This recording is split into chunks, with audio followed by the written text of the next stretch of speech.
Hey, it's me, Chris DeMakes, and I'm returning once again to Las Vegas to give guided tours at the Punk Rock Museum, Friday, February 13th, Saturday, February 14th, and Sunday, February 15th.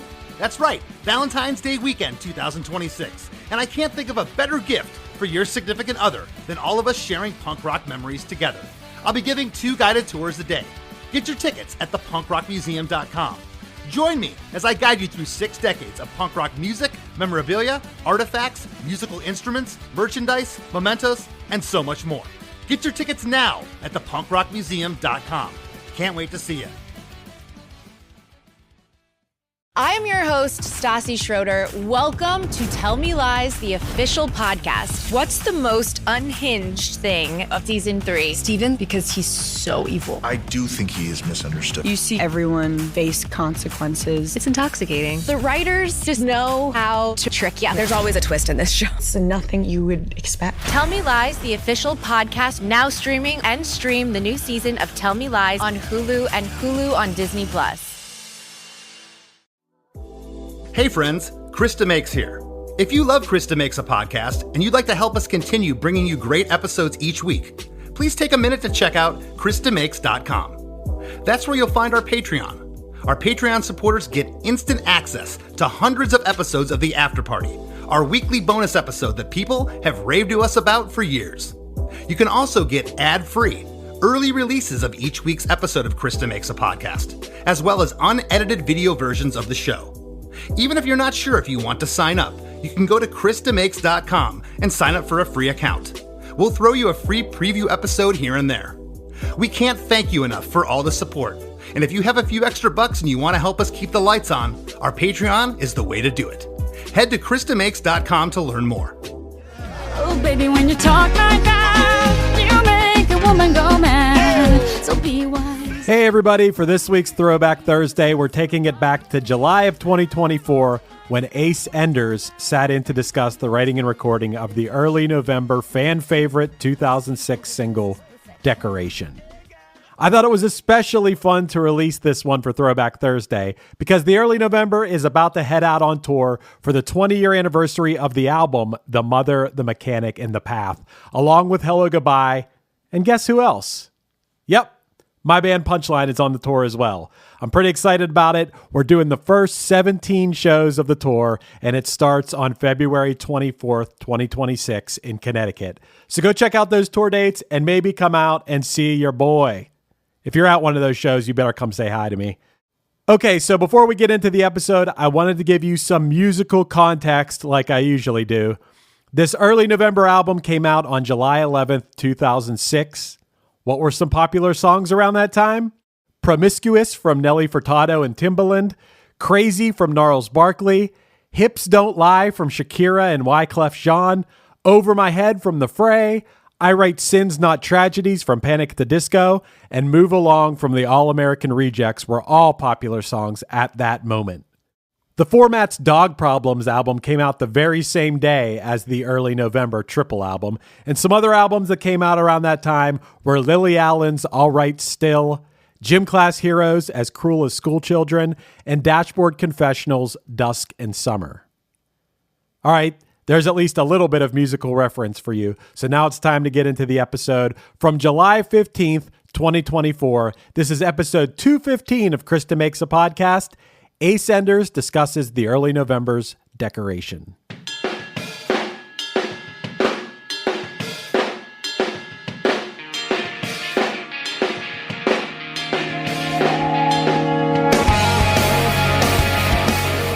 Hey everybody, today's guest is Ace Enders, lead vocalist and guitarist for Hamilton, New Jersey rockers, The Early November.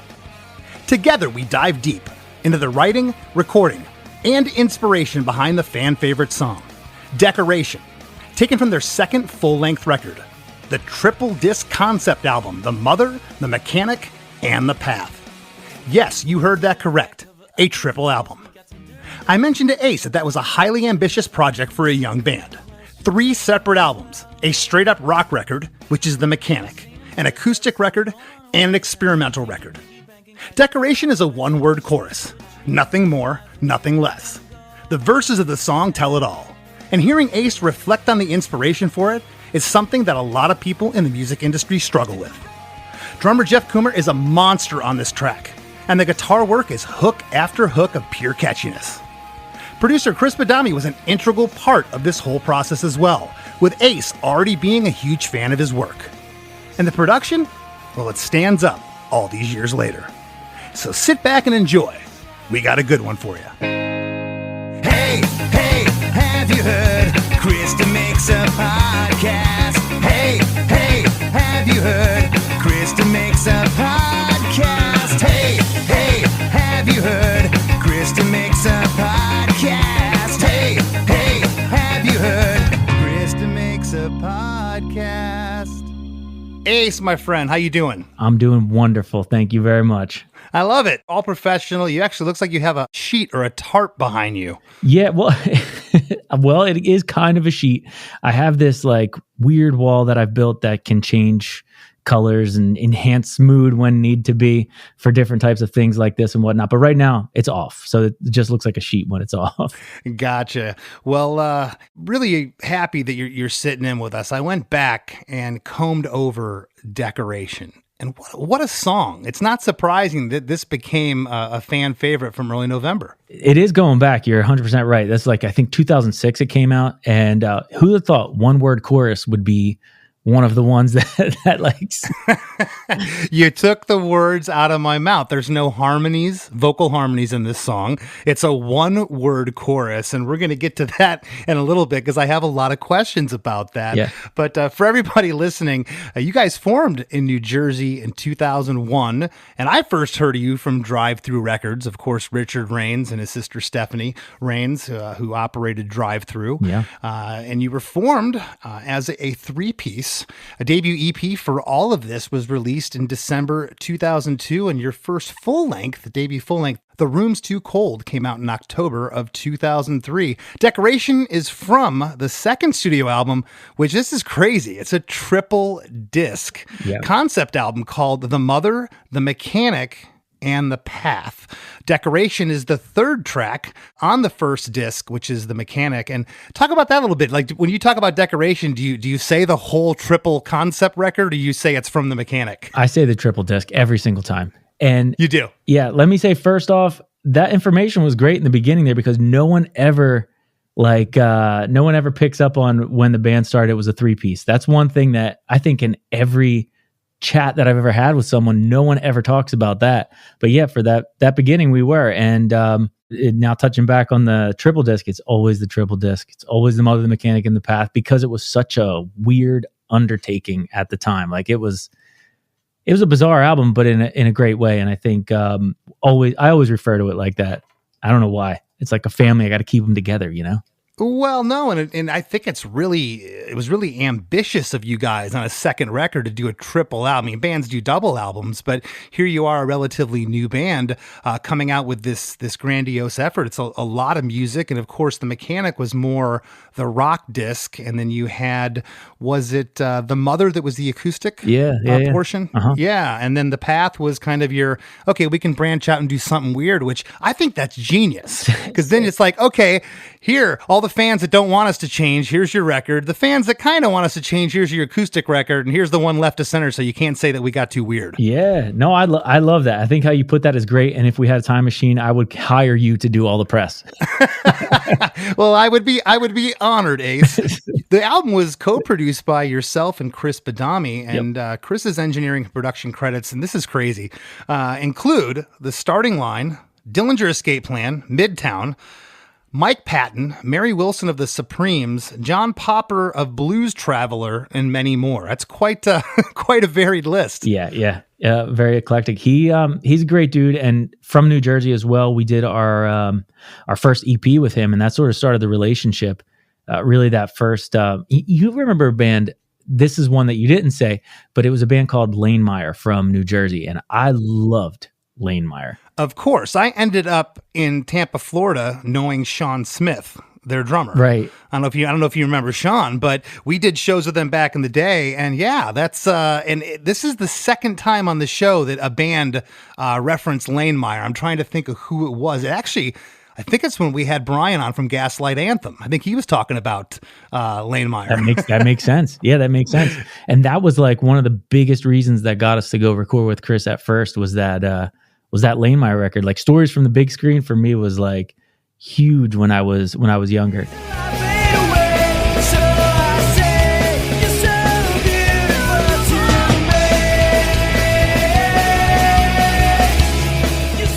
That was just great, man. I loved that album. I loved that band. And he did that in his garage. And I was like, that's where we need to go. And isn't that funny how sometimes, and I haven't heard those Lane Meyer recordings in years, and who knows, maybe they hold up, but a lot of times you love how the music is hitting you so much, especially as an early band. You look back and say, and I'm not suggesting this of Chris Badami, but maybe this guy wasn't getting the best sounds or the best production, but man, my band had to go there because this record hit me so hard. Totally. That's 100% right, man. That's wild. And you know what I miss about those times, and not to get hung up on that, but if we're talking about that, like not sounding great, like that's why we made that first record, The Room's Too Cold, so rough around the edges, because we loved that style of like things could be loose. They didn't have to sound great. Pitch didn't have to be perfect. Like you could hear weird noises in the guitars. You could hear like things were a little bit like DIY, and I love that stuff. I just wish the rest of the world would have moved at that same pace. But it's there's something cool and magic about that. Right. I always felt like Early November perfectly, you guys were the bridge between pop punk and emo. And I hate using those terms, but if you want to box it in, it's like you did have a little roughness around the edges, and the way the guitar interplay is, especially in Decoration, the way it goes from the hook guitar lead to the octave part, it just reminds me a lot of something that Hot Water Music would have done around that time. Yeah, we knew our roots for sure, and we played into them. How were you writing songs at this point? Was it an acoustic guitar on the couch, or were you guys still hashing it out in the practice space with each other? Yeah, I think I was always an acoustic guitar on the couch kind of guy, or an acoustic guitar wherever. That was like always my pattern would be like, all right, I'll pick up a guitar, the one that's laying down preferably and almost not in tune. And then was pretty much the flow for the entirety of the band. But that's always been my vibe. Something that sounds a little bit sad, a little bit like it's seen a thing or two. I don't know about you, but I mean, when I read something, I like the instrument to have a little bit of, be a little weathered, because it's like, it speaks to my soul that way. No, and I think, and I've talked about that exact thing a lot on this show. We go in with computers and we cut out little noises and cut out things, and you want to make it perfect. And, sometimes that works for a pop record, but when you take out that realness factor, it loses something. I like when stuff's a little rough around the edges, and, we both come from a punk rock background, so that makes sense as well. Yeah. Yeah. There's some charm to it, and some just bit of relatableness probably. And I noticed, I think, like when I started to, after we took a hiatus like 2008 or something like that, I got into songwriting and, working with other artists on, really crafting a song that way, and seeing how that pop world that you're referring to, like, crafts songs. And it's different than going into it and just letting it flow. It's more like, okay, this has to have a point. Everything has to have a period and be like, perfect punctuation. Whereas that's like, it's such a different mechanism that you're using in that instance. And it really shifts your perspective on how this stuff is made, and really gives you an appreciation of that bit of being naive and tripping into something. Like, I love that. Tripping into something is like my favorite thing, because that's the purest form of like excitement that you can get. Like, oh my God, I didn't see this coming. It's like a roller coaster, Yeah. It's just interesting how your perspective can shift like that through those different forms of music, if you will, genres or whatever. Well, and now if you want to, take it to the other side as a live thing, as a band, think of how you change over the years. There's sometimes, someone will post a video of Less Than Jake from YouTube in 1995, and I'll go look at it, and I can't for the life of me. I'm looking at it going, how did we play the songs that fast? We're running around, we're jumping off drum risers, you know? Sure. And I could never get back to that because I'm not that musician anymore. And, you know, sometimes I wish you could get a little bit of that frenetic, young, youthful, naive energy, right? Yeah, 100%.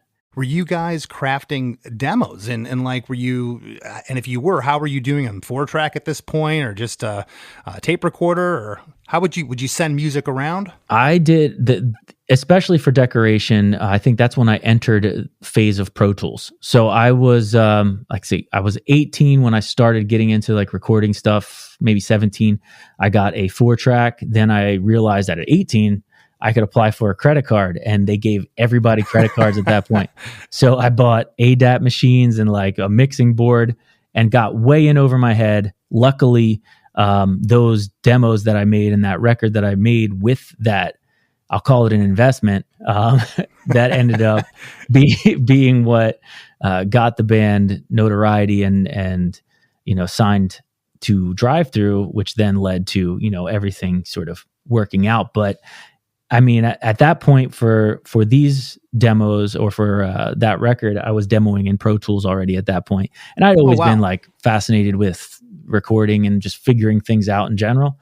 So that was, I would make a song, like have the idea, try and give like everybody a little bit of an idea, but allow them to still be as creative as possible for them, you know, to itch their own, you know, artistic, whatever you want to call it. And then, you know, we would sort of put it together after that. But I would usually come with a demo with an idea of like melodically, this is where things are going to be. Cool.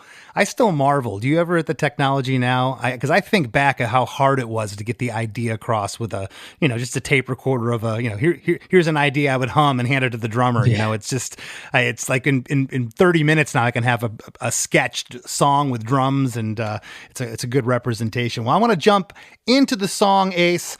It's 3 minutes and 17 seconds. Starts off basically with the chorus progression of the song. The first 4 bars. It sounds like one room, the drums, like a one-room microphone far away, but the bell and the hi-hat sound like they were closer mic'd, right? Like mixed in. Is that what you did there? It's really cool, and that drum beat's awesome. Yeah, I think there's a little bit of a, you know, there was made to be a little bit of an effect on that beginning part. But that's one thing with Jeff, when it comes to the bell, I think he's always taken so much pride in his, let's say, attention to how he hits it. Yes, the precision of how he hits that bell.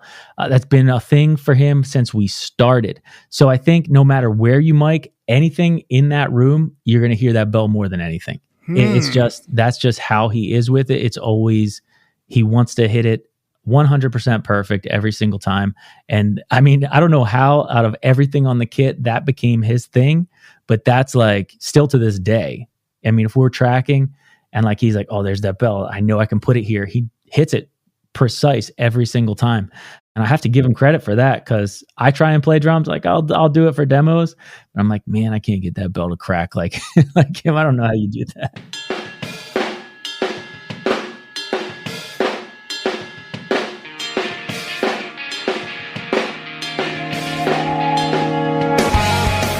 As you know, we're all humans and we're all different. Every one of us. You get someone behind a kit. I've been in studios where, you know, the producer's like, I just don't know. And he'll sit behind the kit and start kicking the kick drum. It's like, oh, that sounds different. So you have to, whoever you're working with, you have to tailor the sounds to that. It almost sounds like possibly Jeff was playing here kind of softer on the drums, but that bell he was really hitting, which is very difficult to do dynamically. Yeah. I mean, he could have been, for sure. It was, like I said, he takes a lot of pride in that bell. So he probably, I wouldn't be surprised. And I do love that, to your point of like every person plays a little bit different. I think that's a really cool thing. And I hope we don't end up losing that at some point with all the technology and everything. Well, and it's, you know, some of my favorite bands have switched members, and maybe they got a technically more proficient, we'll say better guitar player in the band, but it just didn't feel the same. Yeah. It wasn't the same. It didn't have that. We all have our own fingerprint. Around bar 5, an overdriven arpeggiated guitar comes in, panned off left. It's haunting. That's what I'm calling the hook of the song. Around bar 7, it sounds like a distorted guitar guitar volume swell along with a heavy reverbed yeah, yeah, followed by 16 bars of drums, bass, stereo guitars, and a guitar pan left switching back and forth from a guitar lick to an octave part. It's killer.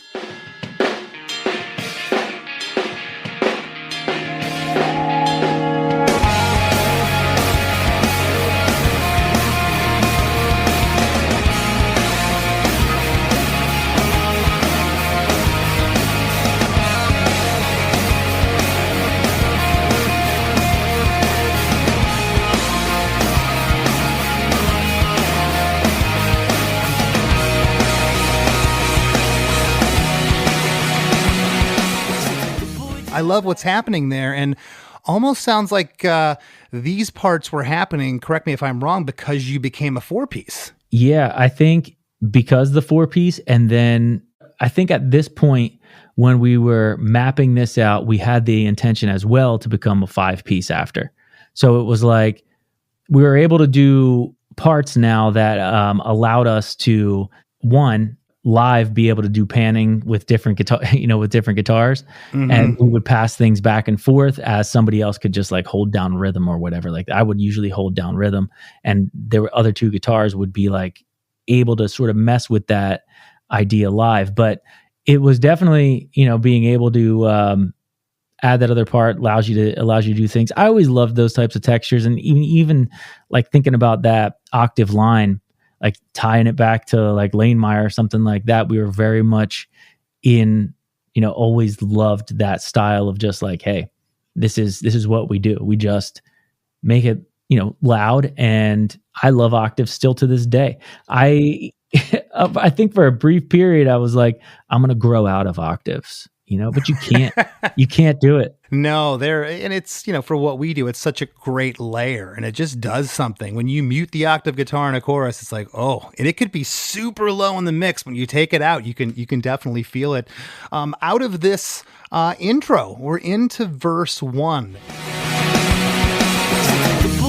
Back, cover up his ears. We got some dirty little secrets we don't want him to hear. It's business, you don't question someone's wealth. We'll chain him to the bed so he won't run away. Then we take the piggy bank and cash it in on our way. So chase your dreams and never let them go down.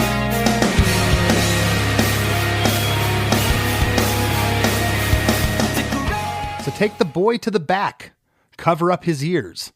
We got some dirty little secrets we don't want him to hear. In this business, you don't question someone's wealth. We'll chain him to the bed so he won't run away.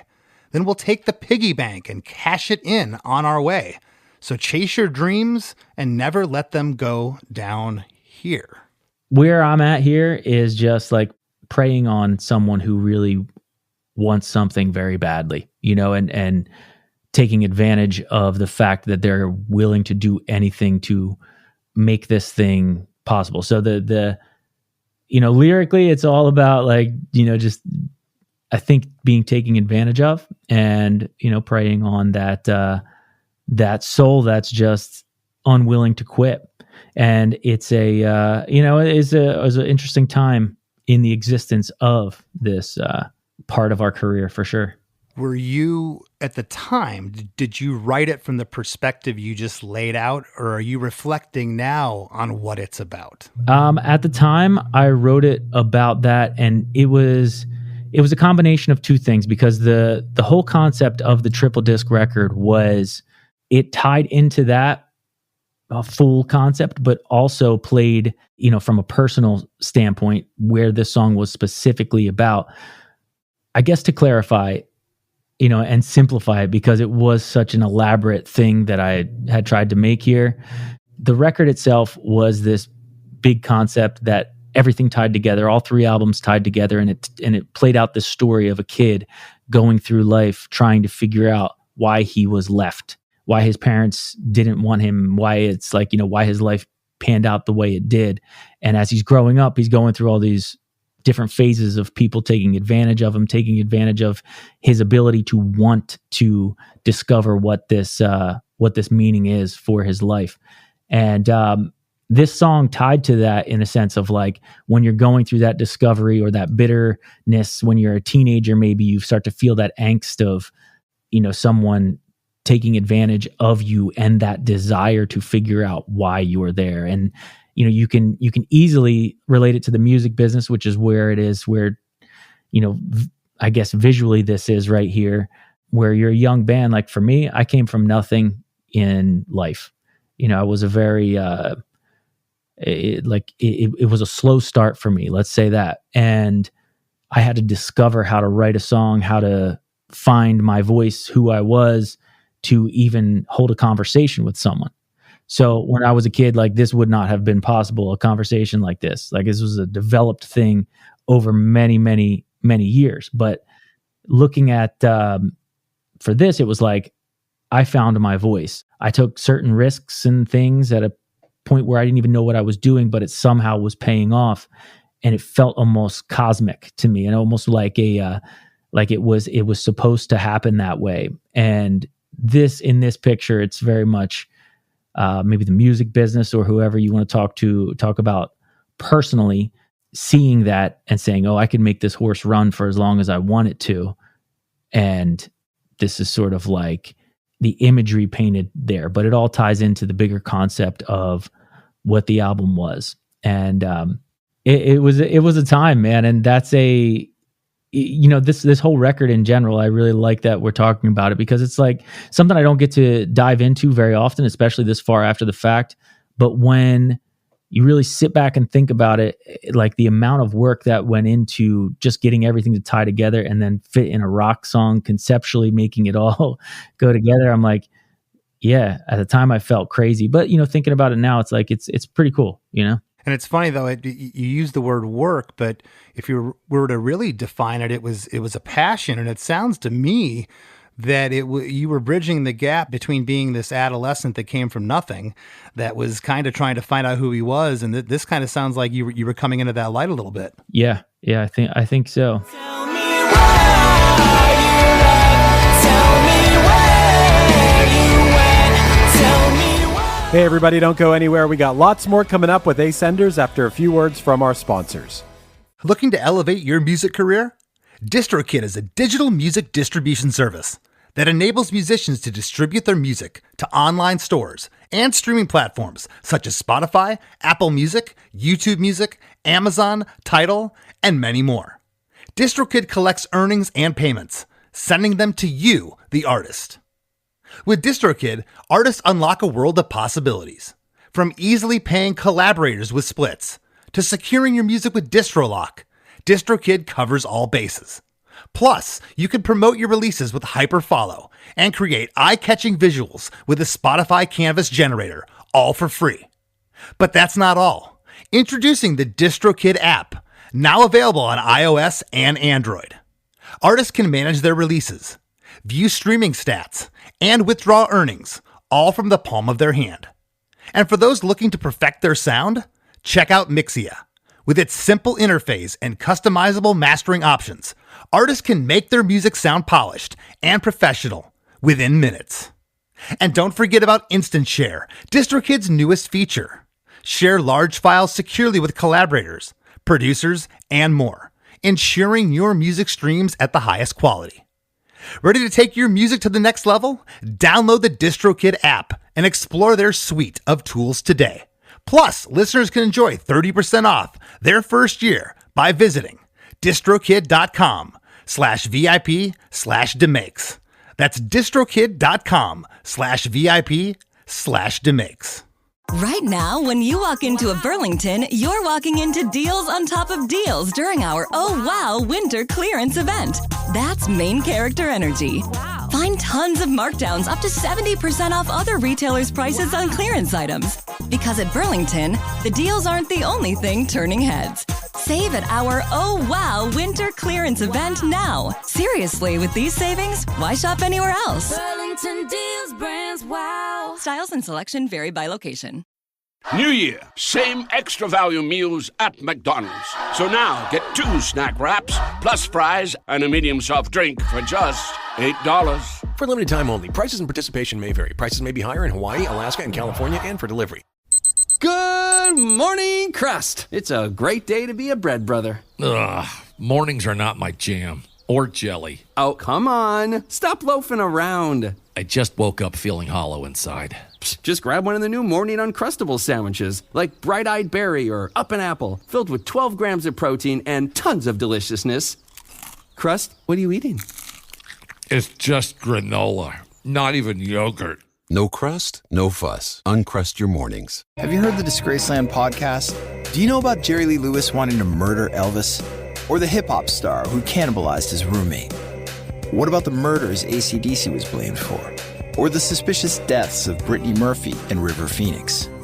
These stories and more are told in the award-winning Disgraceland podcast hosted by me, Jake Brennan, every Tuesday, where I dive deep into the dark side of entertainment and the connection between music history and true crime.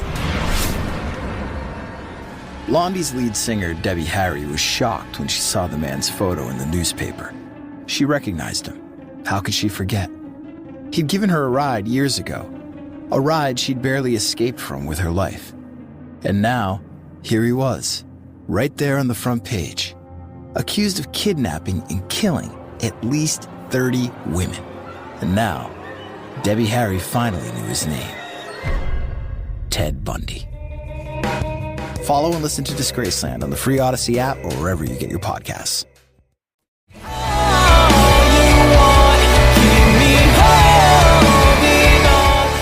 And now, back to the show. Verse 1, some interesting stuff in here, Ace. First couple lines, just hi-hat and kick drum with sporadic bass guitar and stereo guitar, single hits. And then right in the second line where you say, we don't want him to hear, the next line, in this business, there's a vocal overlap there. Secrets we don't want him to hear. It's business, you don't question. And you can really hear that overdub, okay? And of course, when we're cutting vocals, sometimes it'll be line by line, you'll take lines from different takes. But here it's pretty noticeable. It's even more noticeable. We'll get there in a moment with the chorus. But something we sometimes don't think of when we're songwriters or we're in the studio recording stuff is that I have to go sing this live someday. Was that ever an issue? Oh, absolutely. And it most definitely was. Like I think even then, but I was like in this mode of like doing overlaps then. I don't know why really, other than like I wanted it to be, I always want to paint with what I have in front of me. And for this, it was like so many thoughts crammed into one space. So portion of the overdub or of the overlaps in the chorus and in the verse. And I mean, it happens in another song on the record as well, but I always like to play off of like the voices and feelings in our head, and it's all stepping on each other, so some of it is symbolic and some of it is like, I knew I was getting myself into something because live I could never pull that off. So I have to cut out a couple words to be able to do it. I call it cheating. We cheat a little bit live. For sure. There has to be that in this tune, but it's the worst too, Ace. When I know you played those shows where you had to cheat more than ever on certain nights because your voice was hurting. It was giving out on you. And you'll meet that fan in the alley as you're walking back outside, and they're like, "That was the best show. I've seen you 30 times. You were amazing." So it's like, okay, gotta get out of your head sometimes. A couple other things here on that line, "Someone's Wealth." The drums open up a bit on this line, and the guitars and bass get more playful. We get another overlap vocal from the line "On Our Way" into "So Chase Your Dreams." On Dreams, there's a guitar feedback that creeps in left and right, followed by a 4-bar musical setup for chorus 1. It's almost like a vocal-less pre-chorus. Yeah. This little part, this setup. And now that I didn't really think this until we got to breaking this down. There's so much going on here with the guitars. And really, the only information of the song you get is in verse 1 and verse 2. The bridge is all instrumental. You don't get any more information there. And the chorus, as we know, is just one word that we're going to get to now.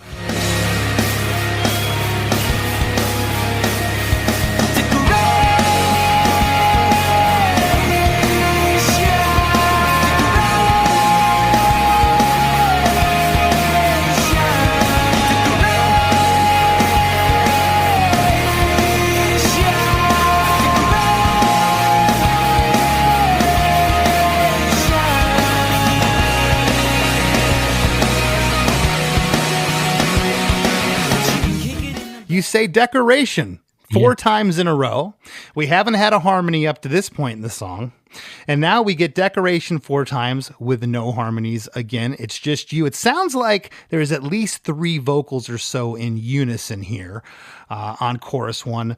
What is decoration? And was that enough at the time for you to say this is what the chorus is going to be? Obviously it was. You released it like this, but anybody else in the band, producer Chris Badami, did he say there's got to be something more here on chorus 3, or was that it? That was it. Nobody said a word. Okay. Yeah, decoration for me, it summed up what I felt at the time, appropriately, what I was basically. I was a decoration in this bigger thing that you probably know. For me, feeling insignificant in my own successes is a common thread. And I think this is one of those things. It's that feeling of I'm not really I'm an ornament, and that's that's it. So this could all be happening. All of this is happening. And especially through the lens of being taken advantage of, you're basically just a very small piece in someone else's game. And you end up being the decoration that reminds you of it. You're like an object. You're a number. Just an object, just a number. Yeah. And that's sort of at the time that was, I remember driving I remember struggling with this chorus. And there was probably a few versions of it, but I remember exactly where I was driving in my old SUV at the time. What am I going to do here? I just had the instrumental track, and it hit me to do that. It's an interesting word to repeat over and over again. Decoration just by itself is kind of an odd word. Yeah. You get songs with a chorus, I want to rock. Okay, well, we know what that's about. We will rock you. Okay, I get that. But decoration, it's an interesting word, and it's interesting that you latched onto that, and I love what it means. I love the inspiration behind that. It's really cool. That 4-bar musical setup, Ace, I meant to mention, on that part, there's an octave guitar panned off left, along with the sound of a transistor radio having problems off to the right. It's like guitar pedal feedback.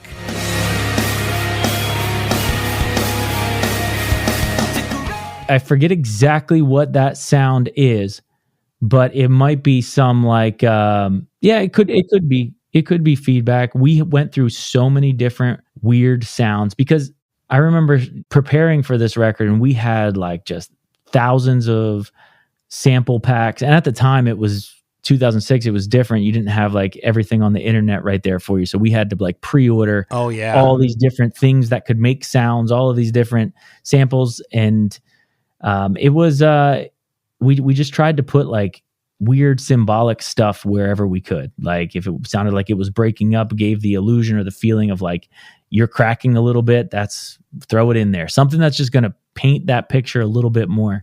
It doesn't sound like the song was mixed and you just pasted or glued this on top of it, that sample. And what I mean by that is, I've heard samples and things like this that, I don't know, they sound forced.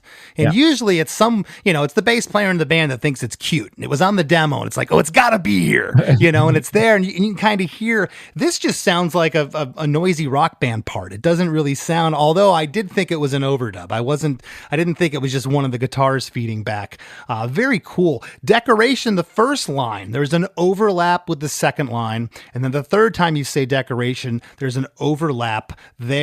And this overlap to me is bigger than the verse overlaps. And talk to me a little bit about that. You're the only vocalist on this part. Live, do the other guys sing so that you can kind of cheat and go to the next line? They used to, which at the time it made sense. Okay, I'll just do it because I sing. I'm the lead singer, and everybody else will pick up the we can go back and forth live, give the crowd a part to sing.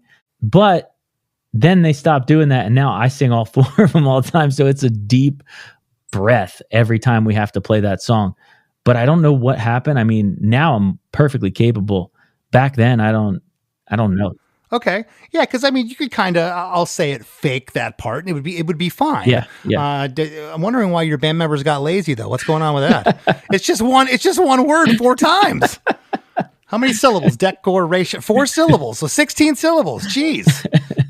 All right, might have to go back to a 3-piece. Don't tell him I said that.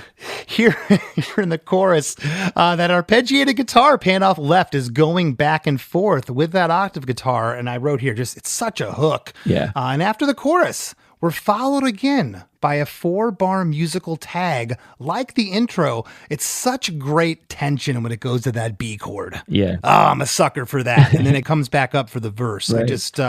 I love that part. This is kind of like the verse. We had a 4-bar setup for the chorus, and now we got a 4-bar musical tag here, almost like a post-chorus with no vocals before verse 2. And talk to me about that a little bit. Was there a lot of thinking behind this, that we want that tension, or that's just how it came out? Yeah, I think it was like, first let me touch on the guitar part being like that octave part, like, and, switching back and forth with that little lead there, the hammer-on lead. Yeah. Like, Joe was great at stuff like that. He used to come up with very simple things that were easy for anybody to play. And that's why I really loved him as a guitar player. He unfortunately doesn't play in the band anymore. He's a management guy now, all day, every day. But his mindset behind that stuff was doing really simple things that anybody could play that you just want to sing along to.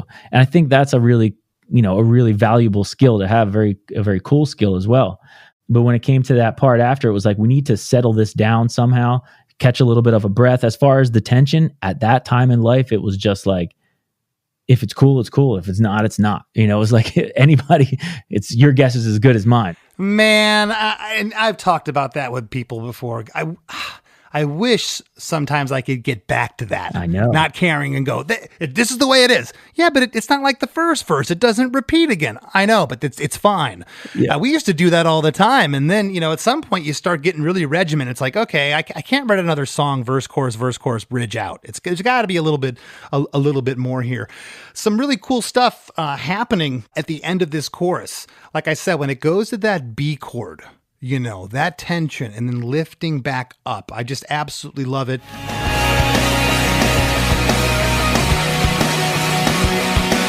can kick it in the back, make it all go away. Take some pills for the pain and throw your voice away. Someone else is paid to write the hits.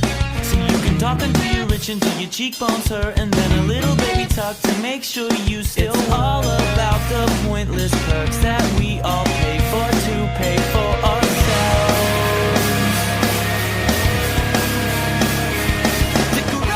But you can kick it in the back, make it all go away. Take some pills for the pain and throw your voice away. Someone else is paid to write the hits. So you can talk until you're rich, until your cheekbones hurt, and then a little baby talk to make sure you still work. It's all about the pointless perks that we all pay for to pay for ourselves. There's a lot there. Yes, there most definitely is a little bit of anger, And may I ask what the anger was about? Okay, I understand music business, but you're a relatively young band here. I mean, you got signed in 01, Drive-Thru picked you up in 02. They were arguably a major label. Yeah. You guys were on a major, had an EP and a debut album. Now you got 3 records out, and you had already kind of seen the aggravation within the business. It's already, because I had that aggravation too. I guess I just wasn't thinking about it or to put it into song at that point. There were certain suits at the label I liked, but yeah, most of the building I couldn't stand, and the feeling and the sentiment was probably the same with them and me.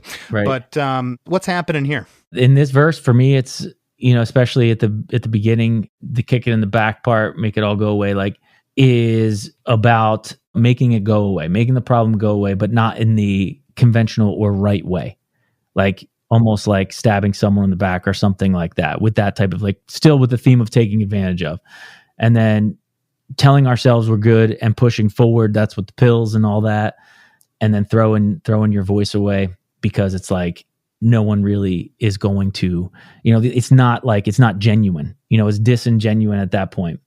And then I think that end part, or the next half of the verse, is really like being fake and not authentic, and that's what people want, and that's what people desire, and that inauthenticity at the time, for me, how I felt, and not just directed towards my specific position, but you started to see people get rewarded for things and find successes that would, it's no secret that the entertainment industry is extremely competitive.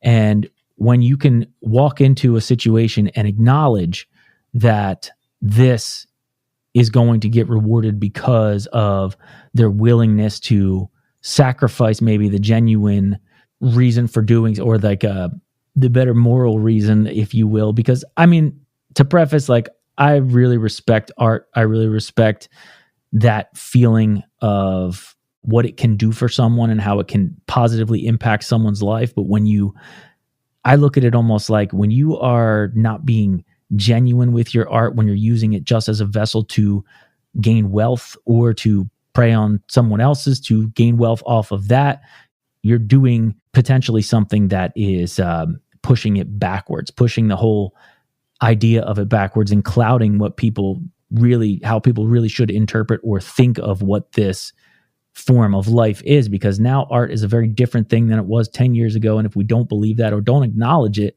we're lying to ourselves. Well, and I'm sure if you asked Gene Simmons this question, he'd have a different, but I could probably speak for you. And Yeah. I'm speaking for myself right now. If someone told me right now, you're never making another cent off your music ever again, am I going to throw the guitar away?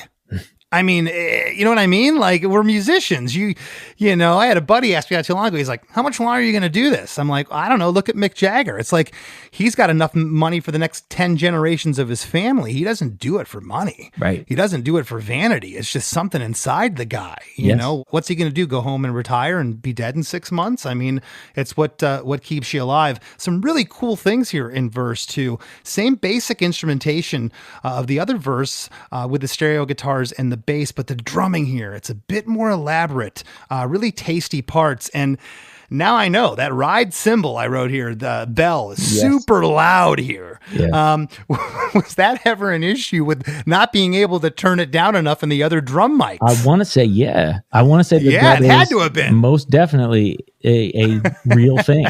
Yeah, for sure. Yeah. It's like, someone take that guy's bell away. Jeez. He loves it still. Well, we get those overlapped vocals here again on Voice Away and Someone Else, and we get it again on Still Work and It's All. On that line there, it's really noticeable here, the vocal overdub. And that one in particular, I wrote here in parentheses, I put live with a question mark. How did you do that one? But you have to completely fake that one, right? Either fake it, or I would have somebody just say those last two words so I can jump in with the next one. Or now, like, if nobody's going to do it now, I will completely, I'll just skip over it. Now, this record, of course, was done to Pro Tools, but I A-B'd this next part, and this 4-bar musical setup happens again here after verse 2, but it is not copied and pasted. I can hear what the drums are doing is a little bit different, the fluctuations there, and I love that, because it would have been easy just to paste the first time. Was that important to you? Was that a conversation, or did that just happened? That was definitely important to not do that. Yeah. Yeah. Mm-hmm. Okay. Chorus 2 off the heels of verse 2. Same thing again. We get decoration 4 times. Those overlaps again. Same overall basic instrumentation here as chorus 1.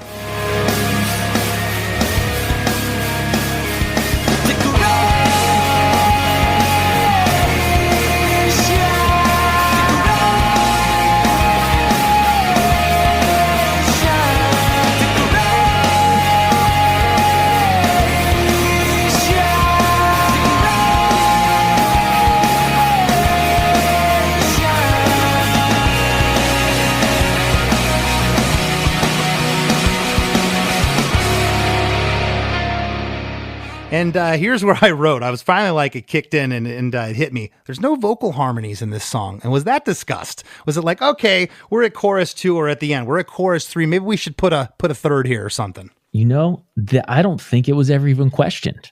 I don't even think it was like brought up like, you know what, let's put a harmony in this song. Because let me tell you something. I did like the regular third. I did like the regular harmonies you would do with this. Okay, just decoration.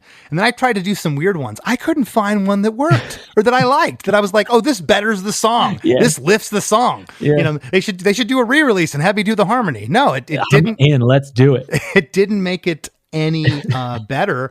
And then at the end of chorus 2, the 4-bar ascending musical setup happens again. I love the bass octave thing, right, when it goes up to that high note there. And then we get probably one of the more odd parts in a song that I've ever heard. I mean, this is, and I mean that with the utmost sincerity. This part is so just bare bones. And I know that if I would have been in that control room, because I like to overdo things about, well, what if this came in here? It's like, no. I think this is what you guys were going for. The complete just bottom falling out here. This part is so cool. It's 12 bars, and at first the band is ringing out. A guitar left along with chord changes without any strumming is happening. It's just kind of moving chord changes, but there's no real percussive strumming hits. It's very odd, but full of tension. The last 2 bars or so, it sounds like something, Ace, is being plugged in. And then like there's this, I don't know, typewriter or cash register sound off to the right, followed by that arpeggiated guitar lick panned off to the left and a snare roll off left. It almost sounds like a cash register again, that we get one. Is that what that sound is? Is that different from what I called a typewriter a second ago? It is a cash register. Yeah. It's the sound of punching in the numbers on a cash register and then the normal ching, the drawer opening, stuff like that. I had no idea why that was here until now. Yeah. Because I know what the song's about and I get it. Okay. You're just cha-ching. You're calling everybody out. Yeah.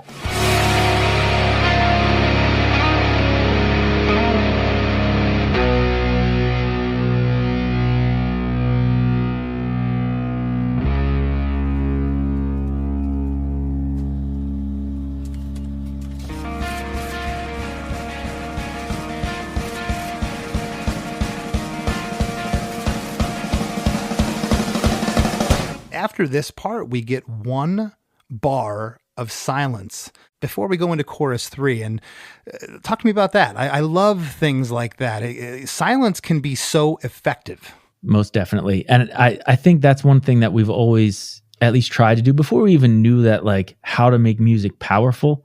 It was more like, okay, we know how to make it loud. We know how to make it soft. We know how to make it not there.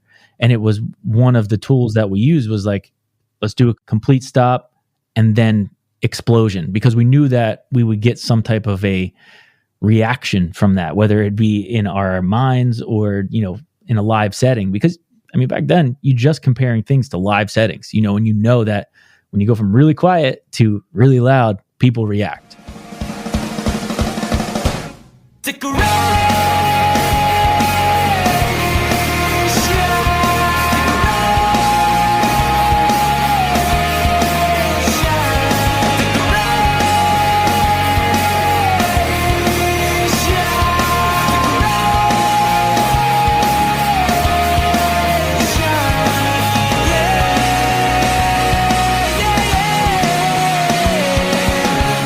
Were you guys playing this live before you recorded it? Yeah, definitely. You were? Mm-hmm.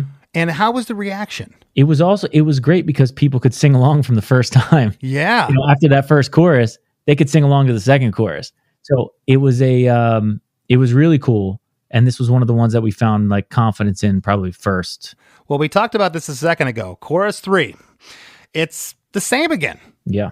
It's just decoration 4 times, no harmonies. Both the noodly guitar lick panned off left and the octave are busier here than chorus 1 and chorus 2. The rest of the instrumentation is basically the same. And then we get a yeah, and another yeah. Mm-hmm. And the last thing you hear is like this vocal reverb chain, just kind of shh. Yeah. And the song's done. Knowing that the fans got it, you went in to record it. Hearing the song back, were you proud of it? Yes. I think so. I think there's always going to be elements that you listen to. You're like, oh, I wish I would have done that a little differently, especially, this far down the road. But I think so. I think we were really proud of that song, it being that it was just like, it sounded like you could play it at a VFW and it would sound exactly like it does on a record. And that was always like an important piece to the puzzle. And, I think it's I think overall really, really proud of it. And that last of the song, I mean, it was oddly enough, it just came back to me right now. But that last yeah was a definite. I remember going into it being like, something needs to be here. I don't know what to put here exactly. I'm going to do a yeah like that. And the way I sang it, okay, in my mind, no joke here. I'm like, I'm going to go tie it back to a band that I love forever. Then I found, I don't know how, I wouldn't know exactly where the relation is at this point, but then I did. One of my favorite bands, Less Than Jake, I was like, it felt like a Less Than Jake feel to me. I'm not even kidding. I'm not even kidding. I did not know that's where you were going with this, Ace. Dude, that's awesome. But that's where my head was in that moment. And I don't know why it felt like right. And that popped in my head. I wouldn't even be able to explain how it, what I tied it to at that point. But like, I do remember thinking that, and I'm like, they would do something cool like that. And this felt cool to me. There's a little anecdote that I don't think anybody really knows. Well, thank you for sharing that. And I got to say, in terms of Billboard 200 popularity, Less Than Jake's kind of right there with you guys. We were around number 31. It was somewhere high 20s, early 30s on the Billboard 200. And the reason I bring that up, the triple disc concept album, The Mother, The Mechanic, and The Path, debuted at number 31 on the Billboard 200. The band's highest charting album to date. Congratulations. Thank you. Your third full length, Incurrence, came out in July of 2012. Imbue came out in 2015.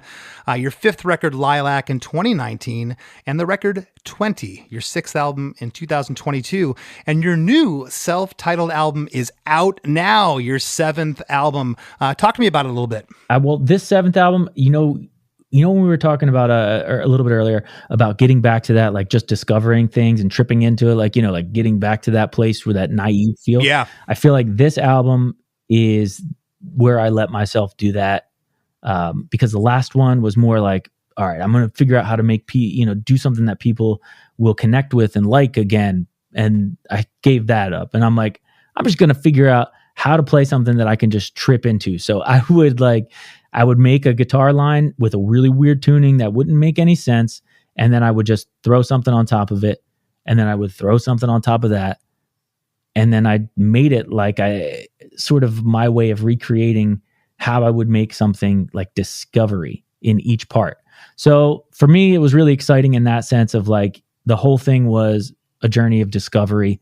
And I'm happy that I was able to reattach with that. And it felt really cool because it's not structured like normally. It's structured like there's some that are verse, chorus, bridge out. There's some that are like chorus, verse, bridge, who knows what that other part is that just repeats for like 5 minutes. And it's like, it's pretty, I was happy to be able to do that. That's awesome, man. Well, I can't wait to hear it. And before we break, I understand you have a summer tour coming up with Spitalfield. Yes.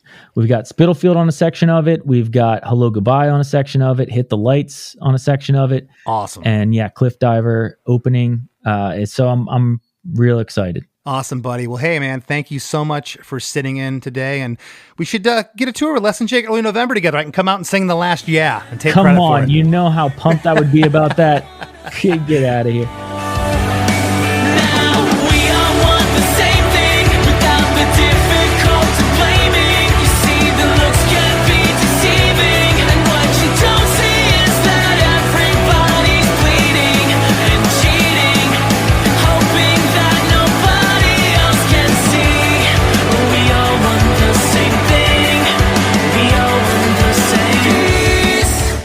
Hey everybody, I hope you enjoyed that conversation with Ace Enders. The song you were just hearing is The Empress off of the new self-titled early November album. So go check that out, but don't go anywhere. We got lots more Chris DeMakes a Podcast coming right up after a few words from our sponsors.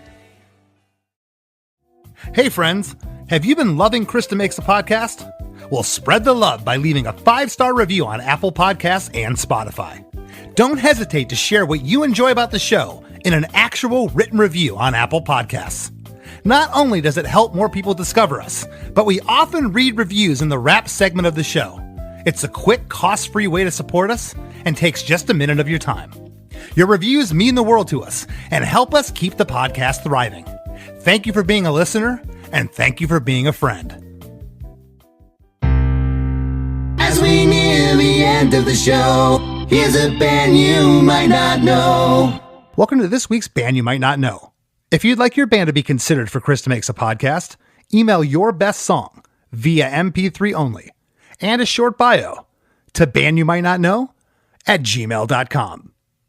This week's featured artist is Kratalias, which means rattlesnake in Greek, a punk rock band from Greece, and you can find their music on Spotify and all the streaming platforms.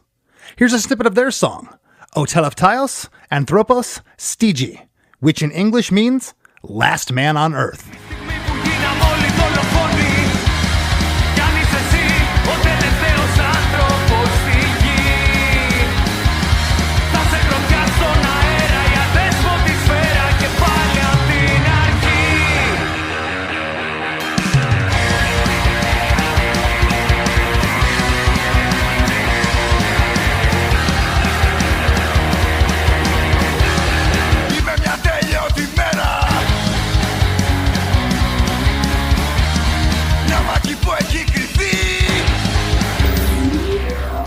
The Wrap with Chris and Chris.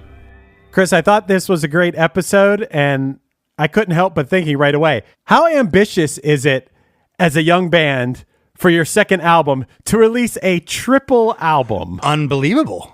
I mean, that's exactly what I said to him. I said, this is pretty ambitious for a band that did an EP, did a full length, and now your second studio album, your second full length album is not an album, it's albums, 3. And add on top of that another layer, it's a concept triple album. Concept with 3 different styles, okay? The rock record, the acoustic record, and the experimentation record. Big undertaking for any band, especially a band that young. Yeah, for sure.